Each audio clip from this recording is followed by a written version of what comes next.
gauge blocks. So gauge blocks are the masters in the workshop, the most accurate instrument in the workshop. Also called slip gauges. They are the standard of length in the manufacturing industry. So prior to the development of gauge blocks, the line standard, the meter was defined based on a line standard, which was very inconvenient. So the transferring the meter from the line standard to another object is very difficult. So that is the major problem. So end standards, the transfer is very easy. So that is why we prefer end standards. So in case of end standards, the two end surfaces define the length. So the history of gauge blocks is very interesting. So the basic idea of gauge blocks was by Elstrom in 1890. He proposed this idea that parallel surfaced steel measuring blocks usable in combinations. So we have steel blocks, the two surfaces are parallel, then they can be used in combinations to get a variety of sizes. So that is he got a patent for that. So some people say that even before this patent, others were aware about this technique, that you could join together gauge blocks. Okay, that's their significance we'll discuss later. But even if it is joinable, so the factory had to stock a large number of sizes. So those times in the armament industry, like manufacture of guns and all, there used to be a gauge room, and they used to have thousands of blocks for different sizes. So it was very difficult for the factory to maintain all these sizes. And then you had to calibrate them at regular intervals, etc. There is a lot of work involved. So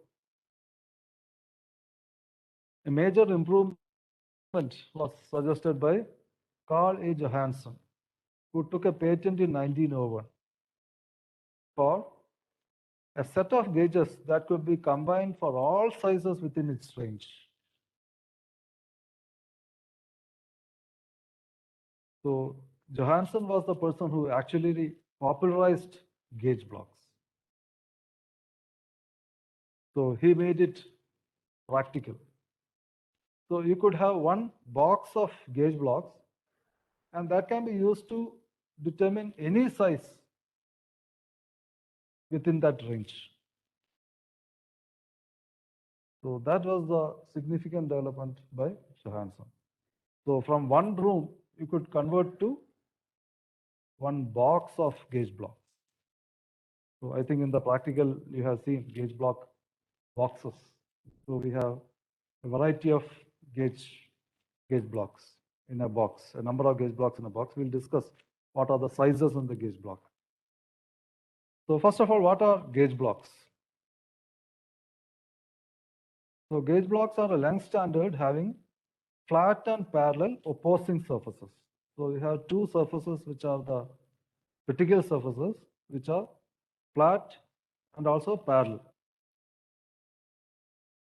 And the length at standard temperature is defined as the length of the gauge block. Actually, this is applicable now by definition, it is applicable for any object. Its length means the length at 20 degrees Celsius, unless you say otherwise. If you say the length at a certain temperature should be so, then you have to measure that temperature, or otherwise, if nothing is mentioned, it means that the size should be measured at 20 degrees Celsius. So that is the ISO 1 we have discussed in the previous class.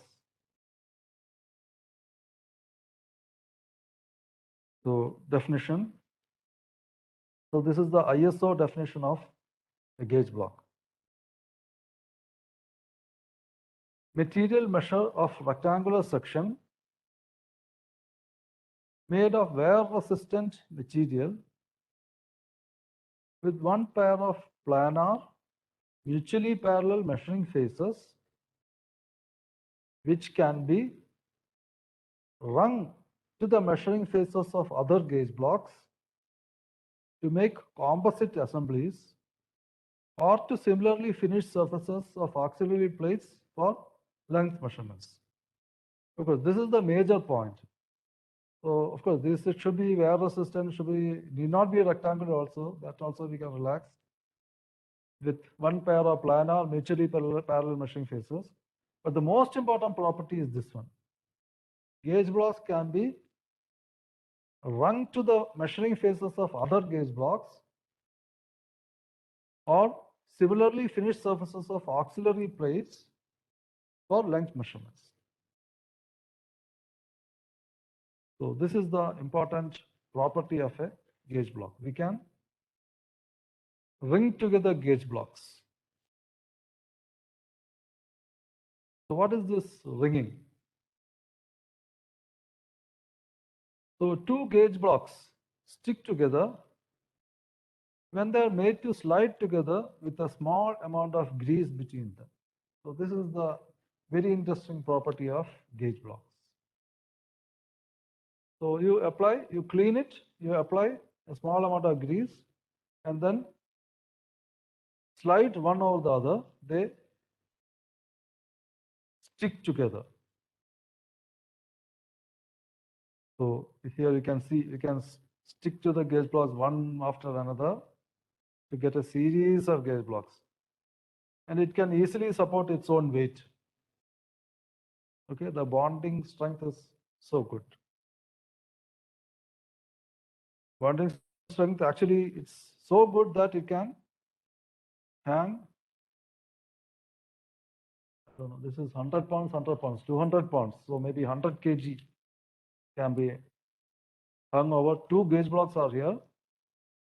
And over the first gauge block, it is hung. Over the second gauge block, we hang the weights. And 200-pound weight is not able to separate the two gauge blocks. So Johansson was the person who popularized gauge blocks. So he used to take this exhibition to various conferences, scientific conferences, engineering meetings, etc., and demonstrate this property of ringing.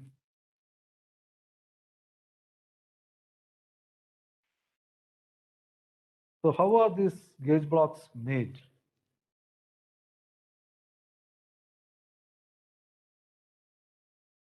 Gauge blocks are made by lapping together these rectangular blocks of steel. So this process was devised by Johansson. So he modified his wife's sewing machine. So he was working as an inspector at a rifle factory in Sweden. So he got this idea, why can we make gauge blocks of standard sizes so that they can be combined to get any dimension. And he made a series of gauge blocks using this sewing machine.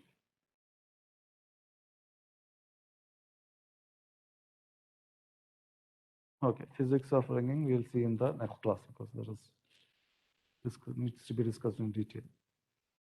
Okay, so shall we wind up? So any question? So today we have seen elastic deformation and started gauge blocks.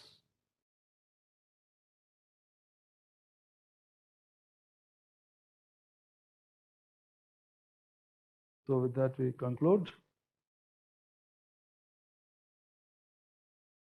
So those who want to leave can leave. Ring together. So this is a very interesting topic. There are a lot of videos on YouTube. If you search, I don't know, I have given some. So if you find better, please post in the forum. Okay, there may be better explanations, or and some of them are wrong explanations also, so you have to be careful. So according to Dioron, who has written the gauge block handbook, the force of adhesion is 300 Newton. So the gauge block handbook is available for download free at the NIST website.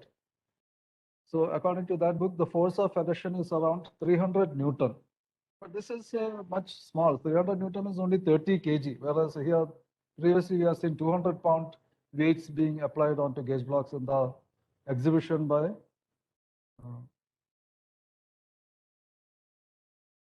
Johansson. Okay. So one of the first theories of why this adhesion between gauge blocks or the force required to separate gauge blocks was that it is due to atmospheric pressure. So how much will be the force due to atmospheric pressure? So that is atmospheric pressure into the area of contact between two gauge blocks. So what is the size of a gauge block? It is around 1 centimeter into, say, 5 centimeter. Okay, so that is 5 centimeter square is the area. So over that, if you apply a force of atmospheric pressure is approximately 1 kgf or 10 Newton per 10 MPa. So that is correspond to, so 10 into area of 5 centimeter square, that is 500 mm square. 500 into 10 is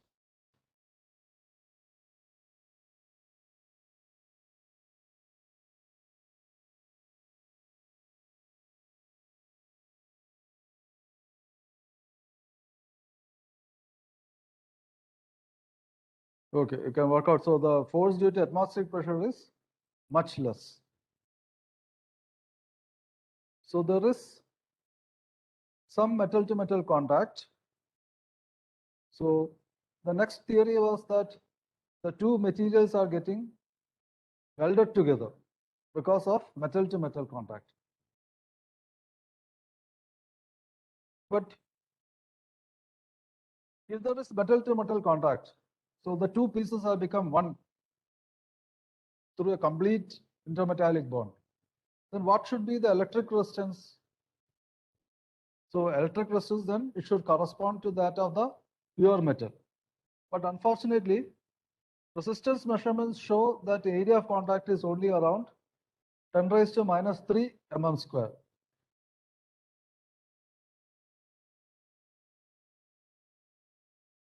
So it is, we can't say that, so the metal to metal contact is much less. It is not full metal to metal contact. It is not as if they are just welded together. So if you weld two pieces together, then the electrical resistance will be very low, but that it is not that low. Then, so it is concluded that there is some fluid between the blocks. So when we ring gauge blocks, we apply a little amount of grease and then join them together. So this fluid, this oil or grease, that provides much of the force. So what all do we have on the surface?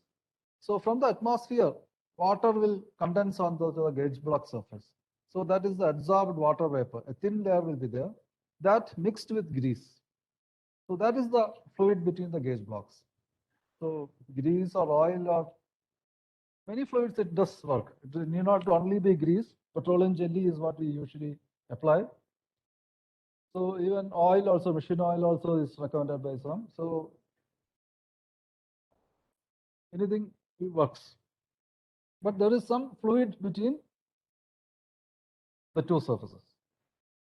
So when you try to pull apart the two blocks, the fluid's internal bonds resist these forces. So the internal molecular attraction between the fluid molecules and also the surface tension Okay, the fluid pulls the gauge blocks together. So this cause much of the force. So that is the conclusion now. Even though this is not fully accepted by everybody. So there is necessity of research work in this area, but unfortunately nobody is sponsoring this research. Now, of course, if I would like to do, but unfortunately we don't have any sufficient infrastructure for that. And the world bodies are not, the leading organizations are not doing research on this topic. So still there is possibility of research on this topic. So the ringing film thickness. So the spacing between two rung gauge blocks. So that depends on the fluid and surface finish. What is the type of petroleum jelly you apply and the finish of the gauge. So these two define the ringing film thickness and the time they are left together. So after ringing, if you leave it for some time, then this ringing film thickness keeps changing. That is very interesting. So it is not a constant. The gap between two gauge blocks is not constant. So generally around 10 nanometers. Okay, so this is the gap between two rung gauge blocks, 10 nanometers. It is so small. So only for very high accuracy applications, this film thickness becomes important. But it is variable.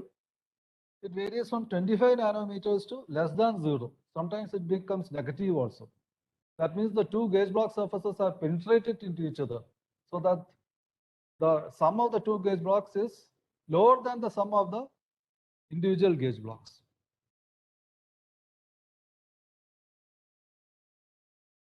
The ringing film can grow, shrink, or show complicated cycles of growth and shrinkage. So if you keep on measuring the film thickness, it will increase, decrease, or show cyclic behavior. It will increase, decrease, etc. like that. Complicated cycles of growth and shrinkage is also possible. The thickness shrinks as a new block is repeatedly rung. So when for a new block, the thickness is found to be more. And then when you repeatedly use it, the thickness comes down. As blocks wear and scratch, and if you keep on using gauge blocks for a long time, then due to handling or some dust particles rubbing on the surface, etc., there will be wear and scratches will develop on the surface. So because of these reasons, the ringing becomes erratic. When there are plenty of scratches, when you try to ring, they will not ring. So that is what will happen if you come to the lab and see. So we have an old gauge block set, which we used for the experiment on that LVDT height measuring device calibration. So that gauge blocks will not ring together because it is maybe 20 years old, and students you sometimes drop it, so dust particle will fall on that, and then when you try to ring again, you will rub each other and a scratch will form on the surface, etc. So the ringing becomes erratic. The ringing procedure, so this is the one given by the gauge block handbook. Another NPL booklet is also there on gauge blocks.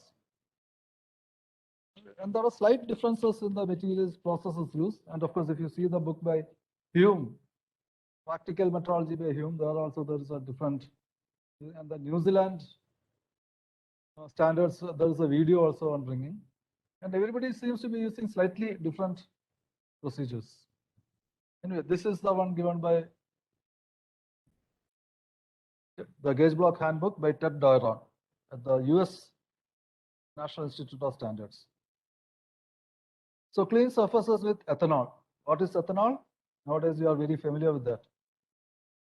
So of course, usually it will be some methanol also added, so that the industrial ethanol you don't try to drink. So, but many accidents happen when people try to drink this methylated ethanol. So you clean the surfaces, check for burrs.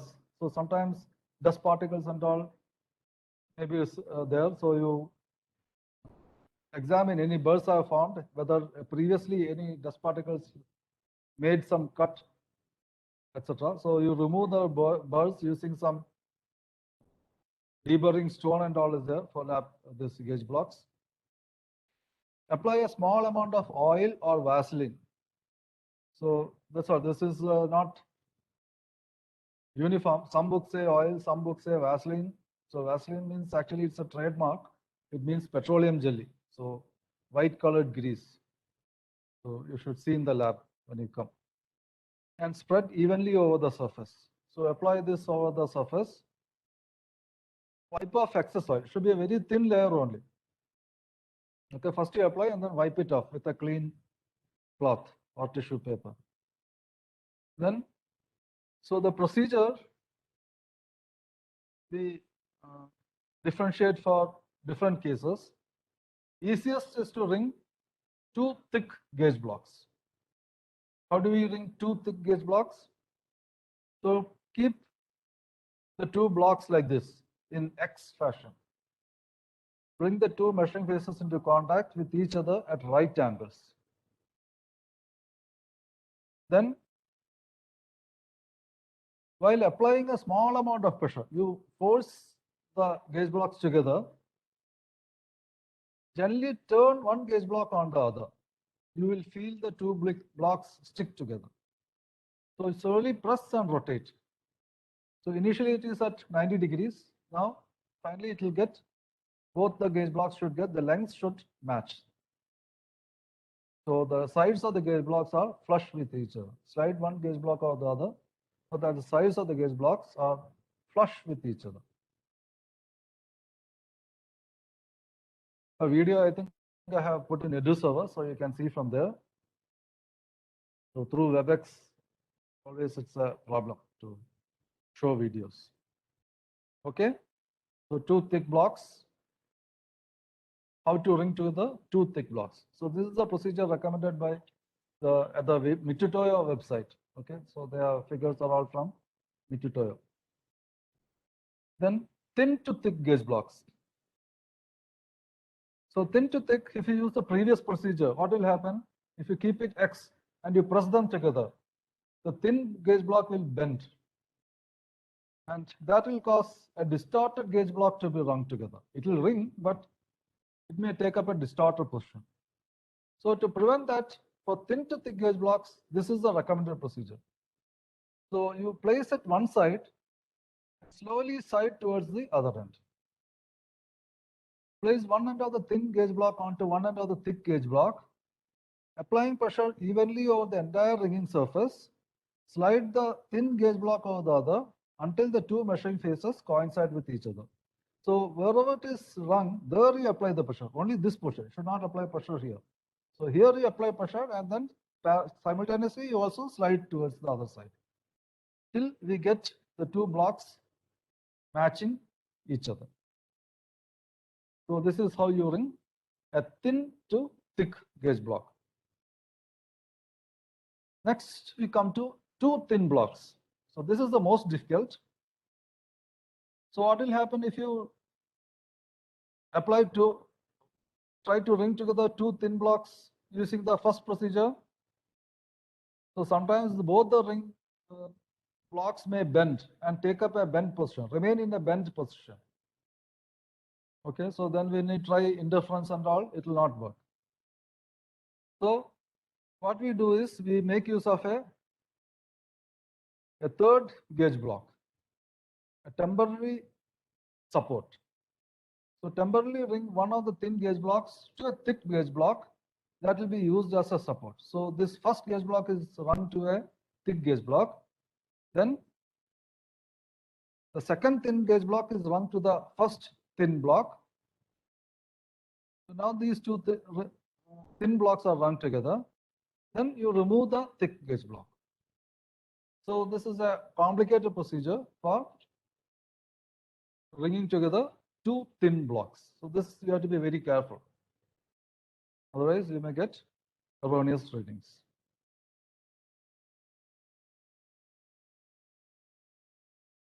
Okay, so we are seeing the procedure to ring two thick blocks, a thin to thick block, and two thin blocks. Okay, so understand what will happen if you don't follow the procedure. So that is more important.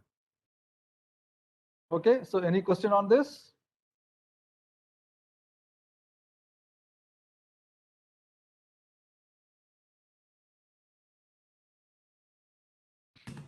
No, sir. So thermal stabilization time.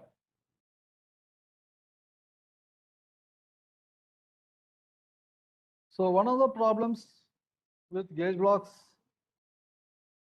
is because we have to handle gauge blocks. As we have seen earlier, the accuracy of dimensional measurement depends a lot on the temperature. How stable is the temperature? So if the temperature keeps changing, the uncertainty also will be more. So thermal stabilization time. So once you handle a gauge block, it will absorb heat from your hand and expand.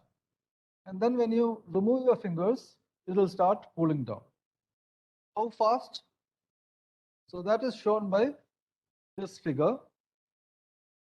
A 100 mm gauge block, if you hold in your bare hands for 10 minutes,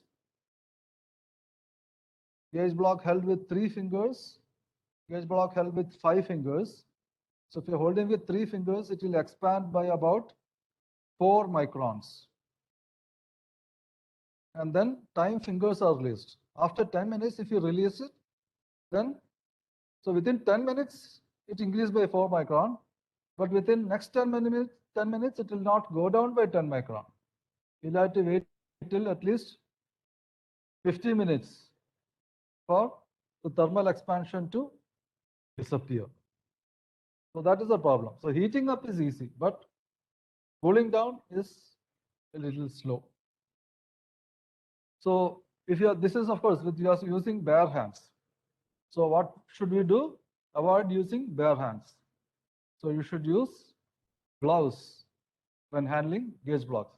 So if it is of course high accuracy application, if you are not interested in 3 to 5 micron accuracy and all, then it doesn't matter. You don't need gloves and all.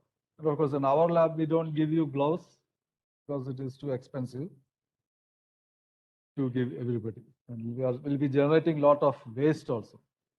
So for critical applications, you have to handle gauge blocks using gloves. Okay? Are rung gauge blocks less accurate? Okay, one question is there. Okay, that's a very interesting question. We'll discuss that next. So the length of a gauge block. Of course, initially when gauge blocks were introduced, there were a lot of doubts about this. So how much is the gap between gauge blocks? So the ringing filling, how much of an error it will cause?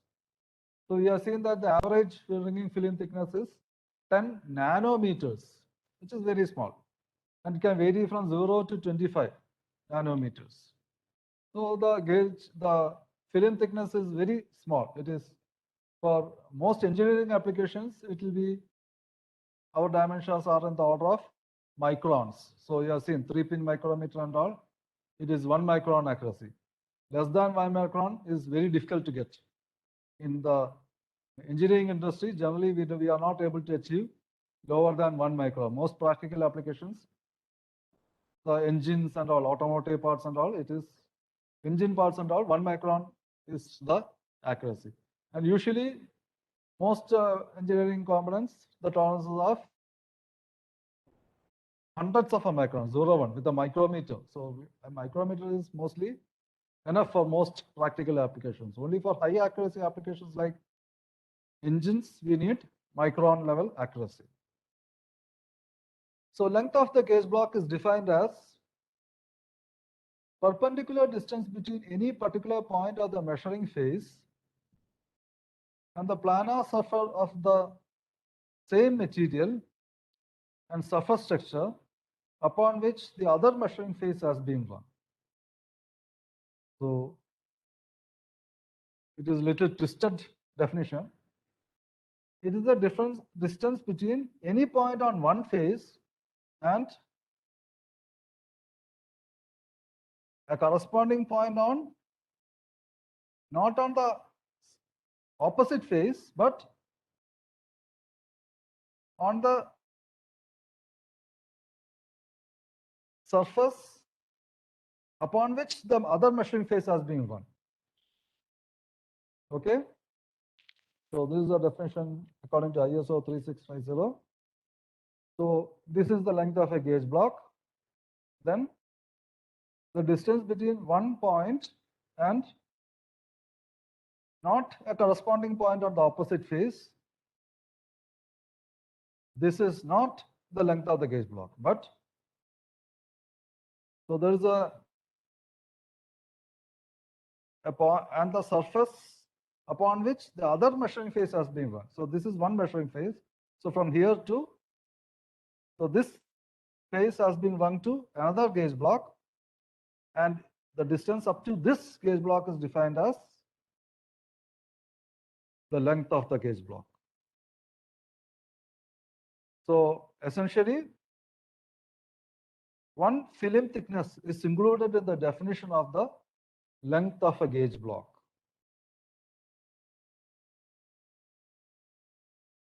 So if the film thickness remains constant, then the gauge block size does not depend on how many gauge blocks are used. So each gauge block includes one film thickness. So the total length includes the length of all the gauge blocks run together. Central length of a gauge block, which is the length taken at the center point. Okay, not very important for us. So the length includes, so originally there was a lot of confusion how to define and all. So later the ringing interval was included in the definition of the length. So the length of one gauge block includes the length of one ringing film. So because of this, so the length of this gauge block includes the length of this film. The length of this gauge block includes the length of this film, etc. So the total length includes the length of all the films together. So we can add any number of gauges without any correction for film thickness. So that is why one film is included in the definition of the length of the gauge block. So another advantage of this is that, so if you are calibrating the gauge block using interferometry, we learned that in the next chapter. So by means of this, if you include this film thickness, that there's a phase change, a partial phase change at the reflecting surface. So that can be cancelled out. So you are taking the reflections during interferometry, you are comparing the reflections from the base surface and the top surface of the gauge block. We'll see in the when we discuss interferometry. So by including one film thickness, that film thickness effects can be avoided. So we always ring the gauge block to the NPL type gauge interferometer, the platen of the interferometer. We ring the gauge block, and then we find out the distance between the base surface and the top surface. Okay, so that is about the length of the gauge block. So I hope Gautam Vinod is satisfied. So ringing, of course, but if the ringing film thickness is constant, then it will not affect the length. But unfortunately, the practice of ringing is not that consistent. So if inexperienced people do the ringing, there is possibility of variation in film thickness. That will result in more error with more number of gauge blocks. So it is always advised to reduce the number of gauge blocks used. Okay, so now we come to gauge block sets. So this was the innovation of Carl Johansson. So by having one box of gauge blocks, you can measure large number of dimensions. So previously people used to have gauge rooms, one room full of gauge blocks. So Johansson said that it is not necessary. You just have gauge blocks in a box like this. You can measure large number of sizes from, and the least count is 0.001. So can you see the gauge blocks? I don't know whether it is visible. So you have two, these are wear blocks. So here you can see wear blocks. Then 1.000, then 2.00, no, 1. Even I can't see, so you will not be able to see. 1.005, 2.001, 2.002, 003. So in steps of 1 micron, we have up to 2.01. Then 2.1, 2.11, 12, 13, 14, etc. Okay, it's in the table is given next slide. So there are a number of standard sets. So M88/2 set is one of the most popular sets. That means there are 88 blocks in this set plus 2 wear blocks. So what are the sizes in this M88 set? And actually nowadays manufacturers are making changes. So they are adding some more blocks and all. If you see Amazon and all, you can see gauge blocks available for sale. They are not really as per this standard. So size 1.005, 1 piece. Then 2.001 to 2.009, increment of 0.001 mm, so 9 pieces. Then 2.01 to 2.49 in steps of 0.01 mm, 49 pieces. Then, so 2.5 is another, so 0.5 to 9.5. Okay, 2.5 also comes in this set. In steps of 0.5 mm, 19 pieces. Then 10 to 100 in steps of 10 mm, 10 pieces. So totally 88 sets. So this is, so one gauge block set consists of a large number of blocks. So how do we select gauge blocks for a particular dimension? So here also you have to follow a simple principle. Start with the least significant digit. For example, you want to ring together gauge blocks for a size of 49.061. Suppose you start with 49. Then what will be your next gauge block? 061. You don't have any gauge block like that. Okay, so suppose I 1.06 is there. So suppose I keep 48 and so I first choose 48. Again 48 requires again 40 plus something. So again problem. So that's all. So instead, don't start from this side, but start from the least significant digit. So 49.061. Okay, first subtract the wear blocks. So 4 mm, 2 mm wear blocks are there. For that you subtract. So next remaining is 45.061. Then 45.061. So last digit is 1. So gauge block steps are of 2 mm. So 2.001 is available. There are some gauge blocks with 1.001 also. So depending on the set available, you have to choose. So if the available size is 2.001, you subtract that. So some people say the 2 mm step is better because it will not bend too much. 1.001 gauge block may bend more. So that's why this one is preferred. So 45.061 minus 2.001 is 43.060. So now 06. So what will you choose? So do we have 1.06? No. The next is 2.06. So 43.06 minus 2.06 is 41. Then 41 minus 1 is 40. 40 minus 40 is 0. So now what are these are the selected gauge blocks.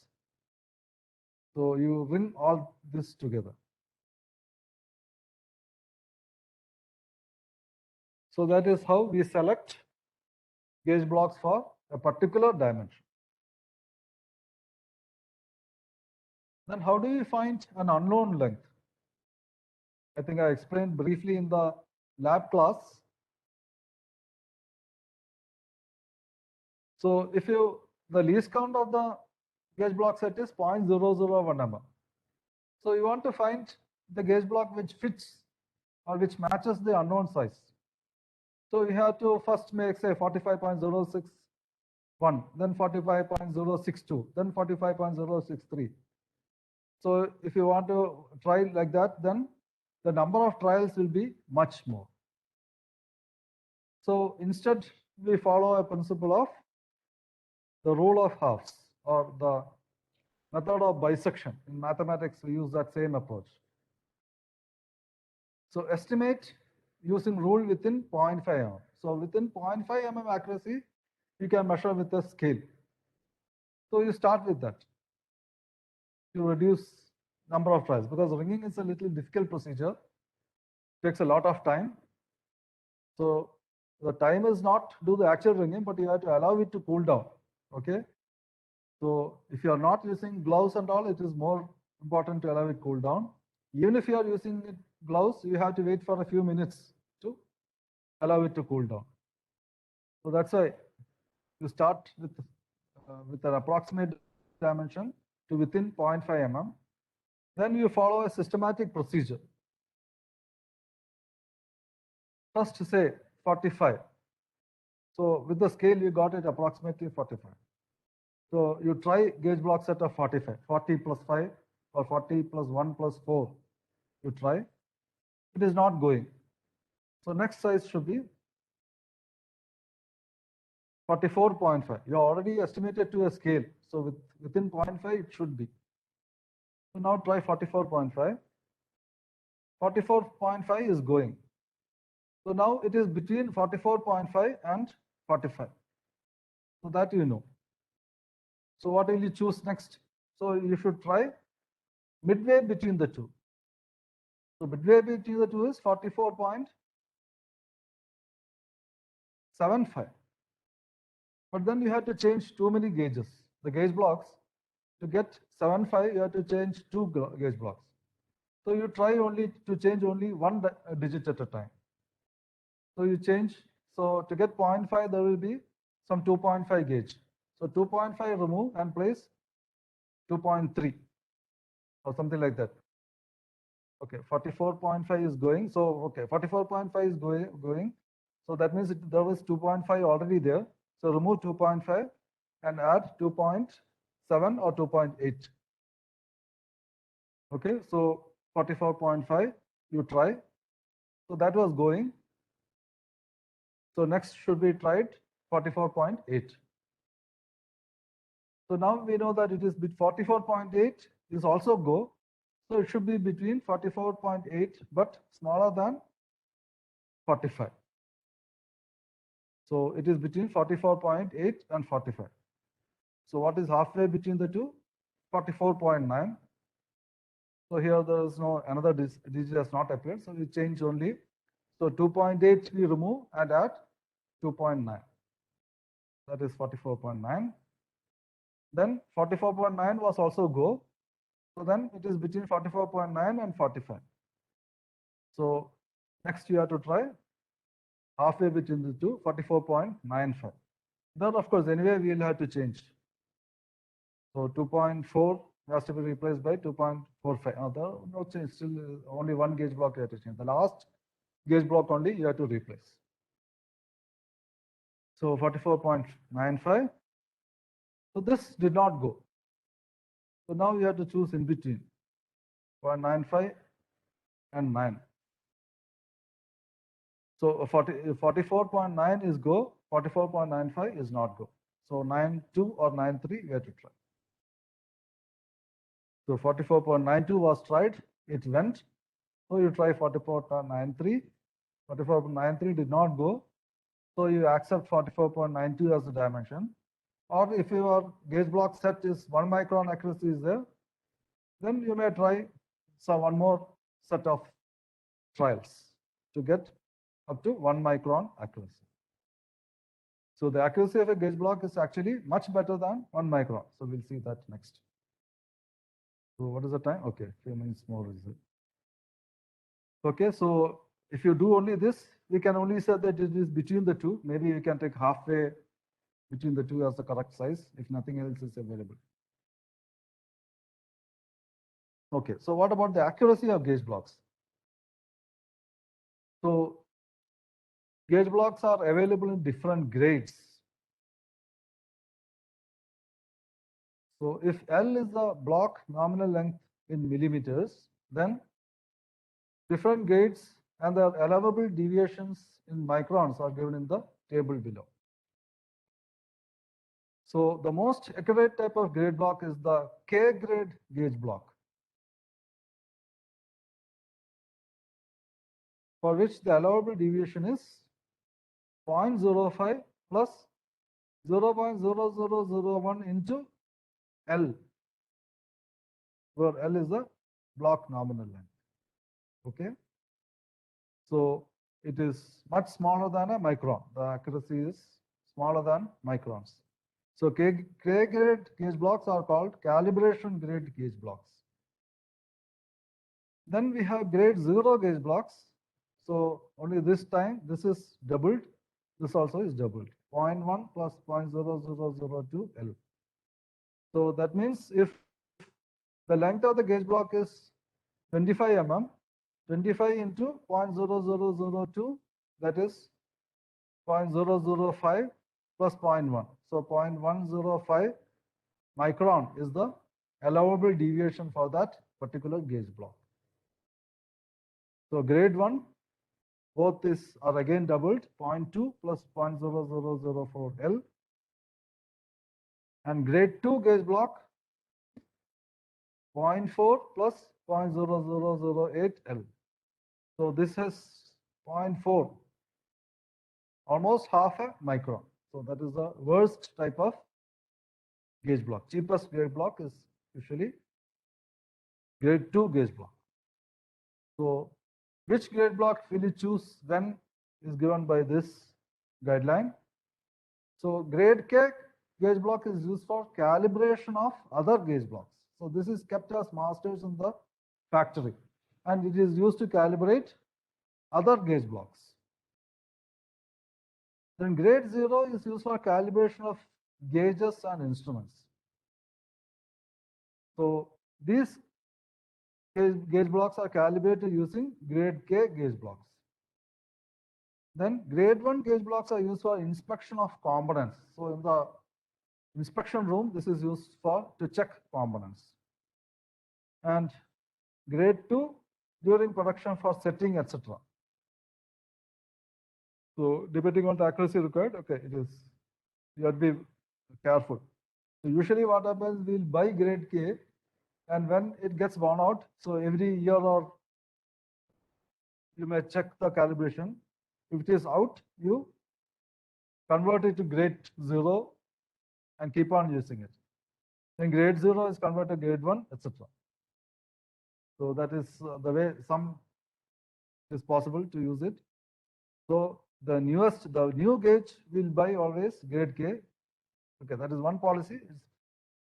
So that if you have an application for the grade 1 and 2 blocks, you can use this approach to reduce cost.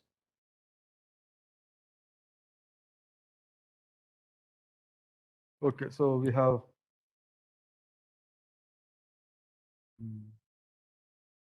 okay, so 11:10. So I'll wind up.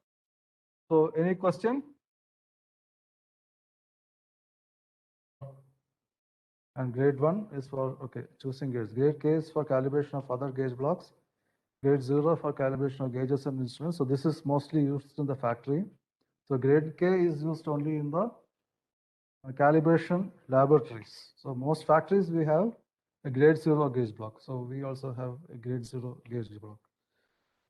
So grade 1 for inspection, grade 2 during setting, etc. That is approximate. So this is depending on the accuracy. Suppose you need very high accuracy during setting, then we may have to go for even grade 0 gauge block. Okay, so that is only a very rough guideline. So price versus grade. So you can see how much difference is there between price. I think, I don't know, this is a few years back. Currently, whether prices are same or no, lower, I don't know. So this is the same company, Precise. So, and same number of pieces, 83. So I could not get other standard sets like this. So this is workshop grade, they are saying. So that is grade 2, 7,500. And then inspection grade is grade 1. So that is double the price. See, 7,500, 14,000. And then middle is calibration grade, 14,000, double is 28,000. So almost the ratio 1:2, each grade change. Because grade K is not made by these people. So that is very high accuracy. Okay, so that is about the grade and price. So then what are the materials used to make gauge blocks? So the most common material is hardened steel. So it is quite cheap. But of course, the treatment is not so simple. Actually, Johansson had a patented, he did not reveal the treatment method, what he is using. So he used to do a cycle of sub-zero treatments. That is, he'll cool it, then again heat it up, then again cool it to below zero, like that, to ensure the dimensional stability. Otherwise, if you don't do proper heat treatment, the dimensional stability is not there. So that is the cheaper gauge blocks, that is the problem, or cheaper makes of gauge blocks. So good famous companies, the gauge blocks are much more costly because of their controlled heat treatment. So that nobody can verify. Dimension at the time may be okay, but after some time, if the material is not stable, it will change. Then tungsten carbide is another material which is very hard, and it is also denser than steel, so it is heavier, so handling is a little difficult. And the thermal expansion coefficient is 1/3 that of steel. So sometimes this is advantageous. But if you are measuring steel components, then we want both to be steel. So that is the advantage of hardened steel. So temperature changes will get cancelled out. So another material is chrome carbide. So density is similar to steel. So weight-wise, it has the same feeling as that of steel. And thermal expansion coefficient, 2/3 that of steel. But again, the difference in thermal expansion causes problems. So we have to compensate for temperature. Then nowadays, ceramic gate blocks are available, and there are different gates of ceramic gate blocks. So Mitutoyo has a gauge block material called Zero Der, which is unfortunately very expensive, with thus almost zero coefficient of expansion. So it is softer than steel. That is one problem. So it will wear out faster than steel if you are measuring steel components. But for calibrating where masters and all, zero coefficient of expansion is very convenient.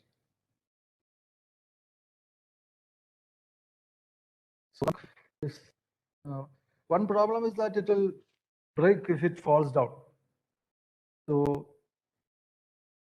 some people say that is an advantage because steel, if it falls down, some burr may be found, and then when you use it, an error will come. But ceramic, if it falls down, it will break. So there's no possibility of making an error in measurement. So for high accuracy applications, ceramic is good. So this is a photograph of ceramic gauge blocks. So white colored. So otherwise, it's all same. Then how are gauge blocks calibrated. So for grades 0, 1, and 2, gauge blocks are calibrated using comparators. So you use as master a K grade gauge block, and then you compare.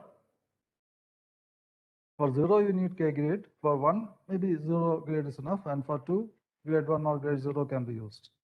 So usually in factory laboratories, grade 0 will be there. And to measure grade K gauge blocks, we use interferometry. So that will start in the next few classes.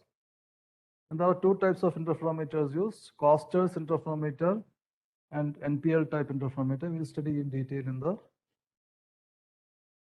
interferometry chapter. Okay. Okay, so what are the applications of gauge blocks? So gauge blocks, as I said before, they are the masters on the shop floor. There is nothing more accurate than gauge block on the production shop floor. So they can be used for calibration of other gauge blocks. So grade 0 is used for calibration of other gauge blocks, other measuring instruments, etc. Then even calibration of a CMM is possible with a gauge block. So which is more accurate, a CMM or a gauge block?